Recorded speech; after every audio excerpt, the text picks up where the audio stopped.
Madam గారు చెప్పండి, YCP నాయకులు పదే పదే అటు జగన్మోహన్ రెడ్డి కానీ వారి కార్యకర్తలు కానీ ఎవరైనా సరే పదే పదే చెప్తున్నారు సంక్షేమ పథకాలు ఏమట్లేదు, తల్లికి వందనం ఇంకా వేయలేదని ప్రోపగండా చేయడాన్ని ఎలా చూస్తారు?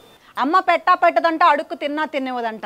ఇదే వైఎస్ఆర్ కాంగ్రెస్ పార్టీ. ఈ రోజు ఏదైతే పేటీఎం కుక్కలు జగన్మోహన్ రెడ్డి కుక్క బిస్కెట్లు ఇసిరేస్తే ఆ కుక్క బిస్కెట్లు తీసుకొని జగన్మోహన్ రెడ్డి ఉసుకొని ఉసిగొలిపితే ప్రెస్ ముందుకు వచ్చి మాట్లాడే ప్రతి ఒక్క ఊర కుక్కకి, ప్రతి ఒక్క పేటీఎం బ్యాచ్కి ఈరోజు చెప్తా ఉన్నాను, మీరు ఏదైతే మాట్లాడుతూ ఉన్నారో మీకు సభమమా? మీరు ఏదైతే వాగుతూ ఉన్నారో అది నిజమేనా? ఇదే నీ జగన్మోహన్ రెడ్డి గత 5 సంవత్సరాలు ఒక ముఖ్యమంత్రి హోదాలో ఉండి రాష్ట్రాన్ని పరిపాలించే నాయకుడిగా ఉండి ఏ సంక్షేమ పథకాలు ఎవరికి అందించాడు? ఇదే మీరు తల్లికి వందనం పేరు పెడతా ఉన్నారు. 6 నెలలకే కుక్కలు బౌ బౌ బౌ అని ఎలా మొరుగుతాయి, ఈరోజు పిచ్చి కుక్కలాగా మీరు మొరుగుతూ ఉన్నారు. 6 నెలలకే మీరు ఇలా మొరుగుతూ ఉంటే 5 సంవత్సరాలని జగన్మోహన్ రెడ్డి ఏం చేశాడు? అమ్మఒడి ఇస్తానని ఎంతమందికి ఇచ్చాడు? ఎంతమందికి అమ్మఒడి అర్హులైన అందరికీ అమ్మఒడి ఇచ్చాడా? అమ్మఒడిలో ఎన్ని కోతలు విధించాడు? ఎంతమందికి కట్ చేశాడు? ఎంతమంది బిడ్డలు ఉసురు పోసుకున్నాడు? ఎంతమంది తల్లుల్లో ఉసురు పోసుకున్నాడు? అందరికి ఇస్తానని చెప్పి, అర్హులందరికి ఇస్తానని చెప్పి ఎంతమందికి అందజేశాడు? ఆ చిట్టా మా దగ్గర ఉంది, రిలీజ్ చేయమంటారా? మేము తల్లికి వందనం రిలీజ్ చేసిన తర్వాత మేము ఎంతమందికి ఇస్తామో, మీరు ఎంతమందికి ఇస్తారో చూసుకుందామా? సిద్ధమా? మేము సిద్ధంగా ఉన్నాం. ప్రతి ఒక్క అర్హులందరికీ కూడా తల్లికి వందనం అందించే బాధ్యత కూటమి ప్రభుత్వం. కానీ ఇక్కడ శ్యామల అంటుంది చంద్రబాబు నాయుడు గారి మీద 420 కేసు పెట్టాలంటుంది, ఇంకా ఇవ్వలేదు కాబట్టి మోసం చేశాడు కాబట్టి 420 కేసు పెట్టాలంటుంది. అని ఎలా చూస్తారు? శ్యామల అనేది అసలు ఎవరికి తెలియదు. ఒక యాంకర్గా పొట్టి బట్టలు వేసుకొని, బ్రాలు వేసుకొని, కడ్రాయిలు వేసుకొని రింగా డ్యాన్స్లు వేసే శ్యామల మాత్రమే తెలుసు. నిన్నగాక మొన్న అధికారంలోకి రాడని తెలిసి ఇలాంటి పిచ్చి కుక్కల్ని తన వెనకాల పట్టుకొని తిప్పుకుంటే సొల్లు గార్చుకుని చూస్తారేమోనని దీన్ని పక్కన పెట్టుకొని కొన్ని కోట్ల రూపాయలు తగలేసి ఇదే వైఎస్ఆర్ కాంగ్రెస్ పార్టీలో ఉన్నటువంటి కొంతమంది నాయకులు దీన్ని పిచ్చిగా వాడుకొని దీన్ని పార్టీకి లాక్కొని దీంతో పని చేయించుకుందామని చూశారు. కొన్ని కోట్ల రూపాయలు తీసుకుని ఈరోజు ప్రెస్ ముందుకు వచ్చి వాగుతూ ఉంది. ఏం వాగిద్దో ఆమెకే తెలియదు. పేపర్ చూడడం చదవడం చేత కాదు. ఇదే జగన్మోహన్ రెడ్డి పార్టీలో ఉన్నటువంటి నాయకులు, కార్యకర్తలు ప్రతి ఒక్కడు ఎవరైనా సరే జగన్మోహన్ రెడ్డితో సహా స్క్రిప్ట్ చూడకుండా చదివే దమ్ము కానీ ధైర్యం కానీ ఉందా? మా కుటుంబ ప్రభుత్వంలో ఉన్నటువంటి నాయకులు, కార్యకర్తలతో, చిన్న చితక కార్యకర్తలతో సహా ఎక్కడైనా పేపర్ చూసి చదువుతారా? ప్రతి ఒక్కటి పిన్ టు పిన్ పేపర్ లేకుండా, స్క్రిప్ట్ లేకుండా ఏకదాటిగా చదివి ఏకి పారేసే కలేజా ఉన్న party Telugu Desam party. That is Telugu Desam party నాయకులు, కార్యకర్తలు.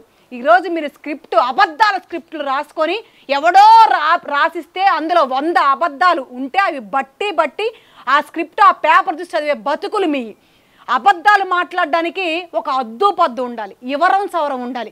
అదేది లేకుండా కోట్ల రూపాయలు తీసుకున్నాం కదా అని వాడు ప్రెస్ ముందుకు వచ్చి మాట్లాడమనగానే ప్రెస్ ముందుకు వచ్చి మాట్లాడే ఈ శ్యామల మాటలు వినడానికి కానీ ఆంధ్ర రాష్ట్ర ప్రజలు పని పాట లేకుండా వీళ్ళకిలాగా గత 5 సంవత్సరాల కోట్ల రూపాయలు దాచేసుకొని ఈరోజు అనుభవిస్తూ ఉన్నారు. ఇతర దేశాలకు వెళ్ళి, ఇతర రాష్ట్రాలకు వెళ్ళి పిచ్చిగా పొట్టి బట్టలు వేసుకొని రింగా డ్యాన్సులు వేసుకొని పబ్బుల్లో కాలం గడుపుతూ ఉన్నారు ఎక్కడ పడితే అక్కడ. కానీ ఈరోజు ఆంధ్ర రాష్ట్రంలో ఉన్న ప్రజలు ప్రతి ఒక్కరు కూడా రెక్కాడితేగా డొక్కాడనే పరిస్థితి. ప్రతి ఒక్కరు పనికెళ్ళి పూట గడుపుకునే పరిస్థితి.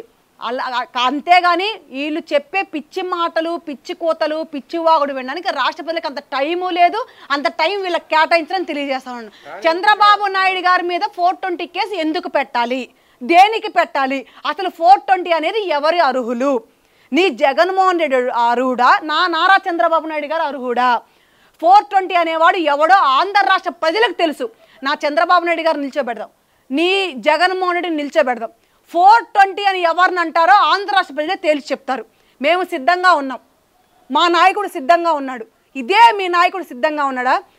తండ్రిని అడ్డం పెట్టుకొని, తండ్రి పార్టీని అడ్డం పెట్టుకొని ఉమ్మడి రాష్ట్రంగా ఉన్నప్పుడు ఆంధ్ర రాష్ట్రాన్ని పిచ్చిగా ఏలేసి కొన్ని కోట్ల రూపాయలు విలువ చేసే ఆస్తుల్ని భూకబ్జాలు చేసి కొన్ని నెలల పాటు జైల్లో చిప్పకొడుతున్నటువంటి నాయకుడు నీ జగన్మోహన్ రెడ్డి. నా నాయకుడు ఎక్కడ మచ్చ లేకుండా బతుకుతా ఉన్నాడే ఈ రోజుకు, ఈ సెకండ్కి, ఈ నిమిషానికి కూడా. మీకులాగా తప్పుడు పనులు చేసే నాయకుడు కాదే నా నాయకుడు. ఎట్లా 420 కేసు పెడతారు? దేనికి 420 కేసు పెడతారు? నీ పార్టీలో ఉన్నటువంటి ప్రతి ఒక్క వైఎస్ఆర్ పార్టీ కుక్కలు ఉన్నటువంటి నాయకులందరూ కూడా ఎక్కడ పడితే అక్కడ స్కాములు చేశారు, కబ్జాలు చేశారు. మట్టిని, ఇసుకని ప్రతి పిల్లలు ఆడుకునే ప్రతి ఒక్క ఆట బొమ్మల్ని కూడా స్కాములు చేసి దాచుకొని చివరికి ఆడబిడ్డ శీలాలను కూడా దోచుకున్న బతుకులు మీవి. మీరా 420లు. ఈరోజు కూటమి ప్రభుత్వం లా అండ్ ఆర్డర్ చక్కగా నడుపుతూ ఆడపిల్లలకి రక్షణ కల్పిస్తూ ఆడబిడ్డల కోసం పనిచేస్తూ ఆంధ్ర రాష్ట్ర అభివృద్ధి కోసం పనిచేస్తూ ముఖ్యంగా నా నాయకుడు నారా చంద్రబాబు నాయుడు గారు 74 ఏళ్ల వయసులో కూడా 24 ఏళ్ల కుర్రోళ్ళగా చక్క పరిగెడుతూ రేయింబగులు పనిచేస్తూ 18 గంటలు ఆంధ్ర రాష్ట్ర అభివృద్ధికే కేటాయిస్తున్నటువంటి నా నాయకుడు గురించి 420 కేసు పెట్టాలా? ఆంధ్ర రాష్ట్రాన్ని సర్వనాశనం చేసి ఎక్కడ దోచుకుందామో, ఎక్కడ దాచుకుందామో, ఎక్కడ భూ కబ్జాలు చేద్దామా, ఎక్కడ స్కాములు చేద్దామా, ఎక్కడ ఏది మింగేద్దామా, ఏది నాకేద్దామా, ఏది ఊడ్చేద్దామా, ఎక్కడ బిల్డింగులు కట్టుకుందామా, ఎక్కడ ప్యాలెస్లు కట్టుకుందామా, ఏ షికారుకి వెళ్దామా, ఎక్కడ పడితే అక్కడ ఎక్కడ విచ్చలవిడిగా తిరుగుదామని చూసిన నీ నాయకుడి మీద 420 కేసు పెట్టాలో నువ్వే తేల్చు, మేము కాదు. పోనీ ఆంధ్ర రాష్ట్ర ప్రజలు తేలుస్తారు, మీరు సిద్ధమా? మేము సిద్ధంగా ఉన్నాం. పిచ్చి కూతలు కూస్తే కొన్ని 100 సార్లు చెప్పుంటా నా నాయకుడి గురించి తప్పుగా మాట్లాడితే 4 కోసి చేతులు పెడతామని. కానీ ఇక్కడ నుంచి మేము అవసరం లేదు మీ 4 కోసి చేతులు పెట్టడానికి. మీరు ఏదైతే అభివృద్ధి కోసం పాటుపడుతున్నటువంటి నాయకుడిని 74 ఏళ్ల వయసున్న ఆయన ఈరోజు చక్కాచక్క పరిగెడతా ఉండే 6 నెలల్లో 5 సంవత్సరాల్లో కూడా నీ జగన్మోహన్ రెడ్డి రవ్వంతా కూడా చేయకుండా దాచుకుంటే నా నాయకుడు 6 నెలల్లో చేసిన అభివృద్ధిని ఏ దేశంలో అయినా ఏ ముఖ్యమంత్రిని చేశాడా? సవాల్ విసురుతా ఉన్నా నేను. ఛాలెంజ్, చర్చకు నేను వస్తా, ఛాలెంజ్కి నేను సిద్ధం, మీరు సిద్ధమా అని అడుగుతా ఉన్నాను. ఎవ్వడు కూడా ఏదైతే చూపడానికి లేదు. కాబట్టి అలాంటి నాయకుడి మీద 420 కేసు పెట్టాలంటావా? ఎవరి మీద 420 కేసు పెట్టాలి? 420 కేసు ఎవరు అర్హుడు? ఎవడెవడి మీద 420 కేసులు పెట్టాలో ముందర్లో భగవంతుడు తేలుస్తాడు, కూటమి ప్రభుత్వం తేలిసిద్ది, లా అండ్ ఆర్డర్ తేల్చిద్ది. మరీ ముఖ్యంగా బిఆర్ అంబేద్కర్ గారు రాసిన రాజ్యాంగం తేల్చిద్ది తొందరలోనే. ముందు మురిసినమ్మ పండగ ఎరగదంట. కాబట్టి ముందు అన్నీ చూద్దు. కానీ ఎవరు 420, ఎవరు పక్కా దొంగలో, ఎవడికి 420, ఎవడు ఆ 420కి అర్హులో, ఆ 420 శిక్ష ఎవడికి పడిద్దో నీ డాగ కళ్ళు వేసుకొని చూస్తూ ఉండు. అంతేగాని నా నాయకుడి గురించి పిచ్చి కూతలు కూస్తే మర్యాదగా ఉండదని హెచ్చరిస్తా ఉన్నాను. ఈరోజు నువ్వు ఏదైతే ప్రెస్ ముందుకు వచ్చి మాట్లాడుతూ ఉన్నావో, నీ పుట్టు పురాత్వాలు, నీ బండారాలు, ఈ వైఎస్ఆర్ పార్టీలో నుండి ప్రతి ఒక్క ఎవడెవరితో అయితే తిరుగుతూ ఉన్నావో చిట్టా మా దగ్గర ఉంది. నువ్వు ఏ రాసలీలలు ఎలగబెడతా ఉన్నావో, నువ్వు ఎక్కడెక్కడికి వెళ్తా ఉన్నావో, నువ్వు ఏం చేస్తూ ఉన్నావో, ఎవడెవరి దగ్గర ఎంత తీసుకుంటా ఉన్నావో ప్రతి ఒక్క చిట్టా నా దగ్గర ఉంది. కానీ మా సభ్యత సంస్కారం అది కాదు. మాకు బాబుగారు అది నేర్పలేదు. మేము ఆడబిడ్డలకు రక్షణ కల్పించే ప్రభుత్వం ఇది, ఆడబిడ్డల కోసం పనిచేసే ప్రభుత్వం ఇది, ఆడబిడ్డలకు గౌరవం ఇచ్చే ప్రభుత్వం మాది. కాబట్టి మా తెలుగుదేశం పార్టీ ఆడబిడ్డలకి అండగా, ఆడబిడ్డలకు రక్షణగా, మా పార్టీ అనే కాదు ఏ పార్టీ అయినా సరే ఆడబిడ్డలకు గౌరవం ఇవ్వడమే తెలుగుదేశం పార్టీ లక్షణం కూడా. కాబట్టి నువ్వు ఒక ఆడబిడ్డవు కాబట్టి నేను నీ గురించి ఏమీ తప్పుడుగా మాట్లాడదలుచుకోలేదు, మాట్లాడను కూడా. నీ విజ్ఞతకి, నీ విధేయతకే వదిలేస్తా ఉన్నా, నీ మనస్సాక్షికే వదిలేస్తా ఉన్నాను. నీ చిట్టాలు నా దగ్గర బోల్డ్ ఉన్నాయి. నువ్వు ఏది తప్పు చేయనట్టు, నువ్వేదో ప్రతివత శిరోమణిలాగా మాట్లాడితే ఇక్కడ చెల్లుబాటు అవ్వదు. కాబట్టి నిర్ధార్థాలు తెలుసుకొని నిజాలు మాట్లాడితే నీకు గౌరవంగా ఉంటుందని హెచ్చరిస్తా ఉన్నాను ఒక ఆడపడుచుగా. కాదు కూడదని ఇట్లాగే పేట్రేగిపోతే, అద్దులు మీరితే, అదుపు దాటితే, మేము అదుపు దాటితే మిమ్మల్ని ఎవ్వడు కూడా పట్టుకోలేడు. గుర్తుపెట్టుకోండి. మా తాకిడికి, మా శక్తికి మీరు ఎక్కడా కూడా సరిపోరని తెలియజేస్తా ఉన్నాను, హెచ్చరిస్తా ఉన్నాను. జగన్మోహన్ రెడ్డి గారు అంటున్నారు రేపు పండగ సంక్రాంతి తర్వాత ఆయన ప్రజల్లోకి వచ్చి ప్రజల్లోనే ఉంటా అంటున్నాడు. ఓ పక్క ఏదైతే రైతులు మోసం చేశారు, ఇంకో పక్క పేరెంట్స్ని, లేడీస్ని అందరూ మోసం చేశాడని చెప్పి ఆయన రాబోతున్నాడు. దాన్ని ఎలా చూడొచ్చు అంటారు? జగన్మోహన్ రెడ్డి రావాలనే కోరుకుంటా ఉన్నాం. గత 5 సంవత్సరాలు ముఖ్యమంత్రిగా ఉండి విర్రవీగి ఎప్పుడు పడితే అప్పుడు ఫ్లడ్స్ వచ్చినా ఫ్లైట్లో, పంటలు మునిగిపోయినా ఫ్లైట్లో. సిగ్గుందా జగన్మోహన్ రెడ్డి? ఒక ముఖ్యమంత్రి హోదాలో ఉండి పంటలు మునిగిపోతే రైతుల దగ్గరికి వెళ్ళి ఓదార్పునివ్వాల్సింది పోయి ఫ్లైట్లో తిరుగుతా ఏదో విహారయాత్ర చేసినట్టు చేసేవాడు. ఫ్లడ్స్ వచ్చి మునిగిపోతే ఫ్లైట్లో వెళ్ళి చూస్తూ ఉండేవాడు. నా నాయకుడయ్యా అసలైన నాయకుడు అంటే, నా నాయకుడయ్యా గర్వించదగ్గు నాయకుడు అంటే, నా నాయకుడిని చూసి పరిపాలన అంటే ఏంటో నేర్చుకోండి. ఇకనైనా సిగ్గు తెచ్చుకోండి. భగవంతుడితో సమానంగా కొలుస్తా ఉన్నారు ఈరోజు ఆంధ్ర రాష్ట్ర ప్రజలు. ఏదైతే వరదల్లో ముప్పు ప్రాంతాలకు గురైపోయారో వాళ్ళందరి ఇళ్లలో, ప్రతి ఒక్క ఇళ్లలో ఈరోజు నా నాయకుడు చంద్రబాబు నాయుడు గారు ఫోటో ఉంది. ఎందుకంటే ఎంత అయితే వరదలు వచ్చాయో ప్రతి ఒక్క ఏరియాకి ఆయన వెళ్ళి ఆ వరద నీళ్ళలో తిరుగుతూ నేనున్నాను అనే ధైర్యం కల్పించిన ఏకైక నాయకుడు. ఏ రాష్ట్రంలో, ఎన్నో రాష్ట్రాల్లో వరదలు వచ్చి ఉంటాయి. ఏ నాయకుడైనా నా నాయకుడిలా చేశాడా? నా నాయకుడు పనిలా చేశాడా, నా నాయకులాగా ఫుడ్ పంపించాడా, నా నాయకులాగా చూశాడా, నా నాయకులాగా ప్రతి ఇంటికి వెళ్ళి ఓదార్పును అందించాడా, నా నాయకులాగా గుండెలకు అద్దుకున్నాడా?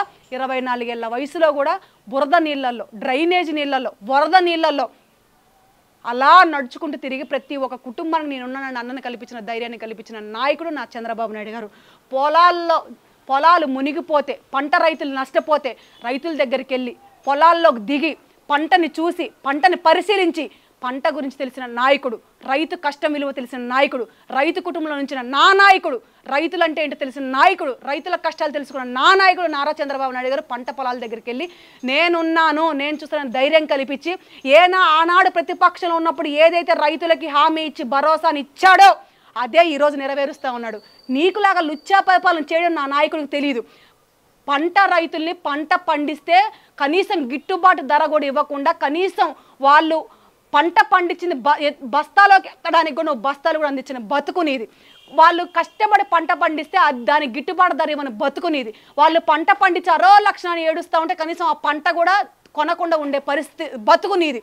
కానీ ఈరోజు నా నాయకుడు దగ్గరుండి ప్రతి ఒక్క రైతులందరికి కూడా బస్తాలు అందించి, ఎక్కడైతే పంట పండించారో అక్కడే బస్తాల్లోకి ఎత్తించి, అక్కడే గిట్టుబాటు ధర కల్పించి, అక్కడే బస్తాల్లోకి ఎత్తించి, అక్కడే కాటా వేయించి, ఎవరికి ఎంతెంత డబ్బులు ఇవ్వాలి ప్రతి ఒక్కరు డబ్బులు ఇచ్చి, దాన్ని మళ్ళీ మిల్లులకు పంపించి, ఆ మిల్లుల్లో కూడా పరిశీలించిన నాయకుడు దట్ ఈస్ నా చంద్రబాబు నాయుడు గారు. కేవలం ఆయనకు మాత్రమే సాధ్యం రైతుల్ని గుండెలో పెట్టుకొని చూసుకోంటే. అలాంటి నాయకుడి గురించే నువ్వు మాట్లాడుతూ ఉన్నావు. నువ్వు రోడ్డు మీదకి రావాలని నేను కోరుకుంటా ఉన్నాను. నా నాయకుడు సంక్రాంతి నుంచి ఆల్రెడీ మొదలు పెట్టాడు. రోడ్లన్నీ కూడా స్క్రీన్ అండ్ స్వీప్ అయిపోయినాయి. ప్రతి ఒక్క రోడ్డు చూసినా అద్దంలా మెరిసిపోతా ఉంది. రోడ్డు మీద బండ్ల మీద వెళ్ళే వాళ్ళు మనం ఫ్లైట్లో వెళ్తున్నామా బండి మీద వెళ్తున్నామా రా బాబా అన్న రీతిలో, కళ్ళు చెదిరిపోయే రీతిలో ఈరోజు ప్రతి ఒక్క రోడ్డును కూడా తీర్చిదిద్దిన నాయకుడు. గత 5 సంవత్సరాలు ఏం పీకావు జగన్మోహన్ రెడ్డి నువ్వు? 5 సంవత్సరాలు ఏం వెలగబెట్టావు జగన్మోహన్ రెడ్డి నువ్వు? 5 సంవత్సరాలు ఏ ఒక్క చోటైనా గంపెడ మట్టేసావా? ఏ గొంతన పూడ్చావు జగన్మోహన్ రెడ్డి?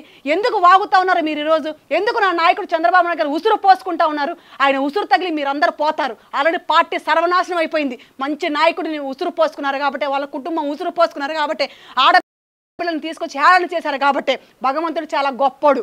గుర్తుపెట్టుకోండి, దేవుడు నమ్ముకున్న నాయకుడు నా నాయకుడు నారా చంద్రబాబు నాయుడు గారు. అందుకే మంచి వాళ్ళకి ఎప్పుడు మంచి జరిగేది కాబట్టి ఈరోజు ఆంధ్ర రాష్ట్రంలో మంచి చేయడానికే నా నాయకుడు ఈరోజు ముఖ్యమంత్రిగా ఉన్నాడు. రోడ్లు, నువ్వు ఏదైతే రోడ్ల మీద నడవకుండా ఫ్లైట్లో తిరిగావో, ఈరోజు నువ్వు ఏదైతే రోడ్డు మీదకి వస్తానంటా ఉన్నావో రావాలి. నువ్వు నా నాయకుడు వేసిన రోడ్లు చూడాలి, సిగ్గుపడాలి, తలదించుకోవాలి. నువ్వు రోడ్లు అంటే ఇట్లా కూడా ఉంటాయా? ఒక నాయకుడు ఇట్లా కూడా చేస్తాడా? అభివృద్ధి అంటే ఈ రీతిలో ఉంటుందా? నువ్వు ప్రజల్లోకి వెళ్తావే, అప్పుడు చెప్తారే నీతో మాకు పని లేదు బాబు, నువ్వు ఎవడివయ్యా, నువ్వు దేనికి వచ్చావయ్యా, నువ్వు ఏం చేసావయ్యా మాకు నువ్వు? ఈరోజు కూటమి ప్రభుత్వం, ముఖ్యమంత్రి నారా చంద్రబాబు నాయుడు గారు మాకు అన్నీ అందిస్తా ఉన్నారు. నీతో పని లేదు ఎలా అని చెప్తారే, ఆ మాట వినడం కోసమైనా నువ్వు రావాలి. ఈరోజు ఆంధ్ర రాష్ట్ర ప్రజల్లోకి వస్తా అంటా ఉన్నావే, దేనికి వస్తావు నువ్వు? ఎందుకు వస్తావు నువ్వు? ఎవరికి ఏం చేసావని? జాబ్ క్యాలెండర్ రిలీజ్ చేస్తా అన్నావు, చేసావా? ఎంతమందికి ఉద్యోగాలు ఇచ్చావు? సమాధానం చెప్పగలవా? ఉద్యోగం కోసం అరో లక్షణాన్ని ఏడ్చిన యువతకి నువ్వు సమాధానం చెప్పడానికి, క్షమాపణ చెప్పడానికి నువ్వు ఆంధ్ర రాష్ట్ర ప్రజల్లోకి రావాలనే కోరుకుంటా ఉన్నా. అవ్వా తాతల్ని ముద్దులు పెట్టి మాయ చేసి ఒంటరి మహిళలకు పింఛన్లు ఇస్తానని చెప్పి ఎంతమందిని పింఛన్లు తీసేసి ఎంతమందిని ఉసురు పోసుకున్నావు, ఎంతమంది ప్రాణాలు పొట్టన పెట్టుకున్నావు జగన్మోహన్ రెడ్డి. ఏదైతే 3000 ఇస్తానని చెప్పి 5 సంవత్సరాలు ముక్కి మూలిగా 5 సంవత్సరాల్లో కూడా నువ్వు పింఛన్ ఇవ్వకుండా ఎగ్గొట్టావే, ఎగనామం పెట్టావే, లాస్ట్ దశలో 3000 చేసావే, ఎంతో మందికి పింఛన్ తీసేసి వాళ్ళ ఉసురు పోసుకున్నావే. వాళ్ళందరూ కూడా నువ్వు 2 చేతులెత్తి క్షమాపణ చెప్పడానికి నువ్వు ఆంధ్ర రాష్ట్ర ప్రజల్లోకి రావాలని కోరుకుంటా ఉన్నాను నేను. ఈరోజు ఏదైతే కల్తీ మద్యం పిచ్చిగా ఆంధ్ర రాష్ట్రంలో ఏర్లై పార్చావే, ఆనాడు ప్రతిపక్షం కూడా లేకున్నటువంటి నువ్వు ఆనాడు అధికారంలోకి రావడం కోసం మద్యపాన నిషేధం చేస్తానని మాయమాటలు చెప్పావే. మద్యపాన నిషేధం చేయకపోగా నీ బ్రాండ్లు నీకు నచ్చినట్టుగా నీకు నచ్చిన రేట్లను పెట్టి పిచ్చి బ్రాండ్లు, పిచ్చ బ్రాండ్లు, కల్తీ బ్రాండ్లు అమ్మి ఎంతోమంది ఆడబిడ్డల పుస్తలు తెగిపోయాయే. ఎంతోమంది నీ కల్తీ మద్యం తాగి లివర్లు, కిడ్నీలు అన్నీ పాడైపోయి మంచాన పడిపోయి ఉన్నారే. వాళ్ళందరి కుటుంబాలు రోడ్డు మీద పడ్డాయే. వాళ్ళందరికీ కూడా 2 చేతులెత్తి నమస్కరించి క్షమాపణ చెప్పి వాళ్ళ కాళ్ళ మీద పడ్డానికని నువ్వు ఆంధ్ర రాష్ట్రంలో అడుగు పెట్టాలని నేను కోరుకుంటా ఉన్నాను. ఏదైతే యువతకి విదేశీ విద్య అందిస్తానని చెప్పావో, ఏదైతే చదువుకునే బిడ్డలకి ఉచిత విద్య అందిస్తానని చెప్పావో వాళ్ళందరినీ మోసం చేసావు. అవునా కాదా జగన్మోహన్ రెడ్డి?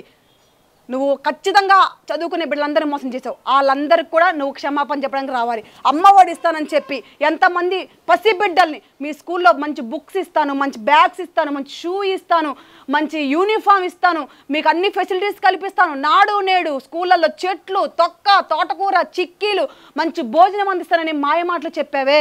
కనీసం మధ్యాహ్నం పూట పెట్టే పిడికెడు అన్నం కూడా సరిగ్గా పెట్టలేకపోయావే. అలాంటి చదువుకునే చిన్న చిన్న విద్యార్థులకు కూడా 2 చేతులు మోకాల దండేసి క్షమాపణ చెప్పడానికి నువ్వు ఈరోజు ఆంధ్ర రాష్ట్రంలో అడుగు పెట్టాలని నేను కోరుకుంటా ఉన్నాను. మరీ ముఖ్యంగా గంజాయి, ఆంధ్ర రాష్ట్రం ఏ రాష్ట్రం అయ్యా మీదంటే గంజాయి రాష్ట్రంగా మార్చావే ఆంధ్ర రాష్ట్రాన్ని తీసేసి. ఈరోజు గత 6 నెలల నుంచి ఆంధ్ర రాష్ట్రం అని పిలుస్తూ ఉన్నారు. గత 5 సంవత్సరాలు అయితే ఆంధ్ర రాష్ట్రాన్ని గంజాయి రాష్ట్రంగా పిలిచేవాళ్ళు. గంజాయి డ్రగ్స్కి యువతను బానిసలు చేసావే, గంజాయి రాష్ట్రంగా మార్చావే, చదువుకున్న బిడ్డలందరి జీవితాలతో ఆడుకున్నావే. వాళ్ళందరూ కూడా నువ్వు క్షమాపణ చెప్పడానికే ఆంధ్ర రాష్ట్రంలోకి రావాలని కోరుకుంటా ఉన్నాను నేను ఈరోజు.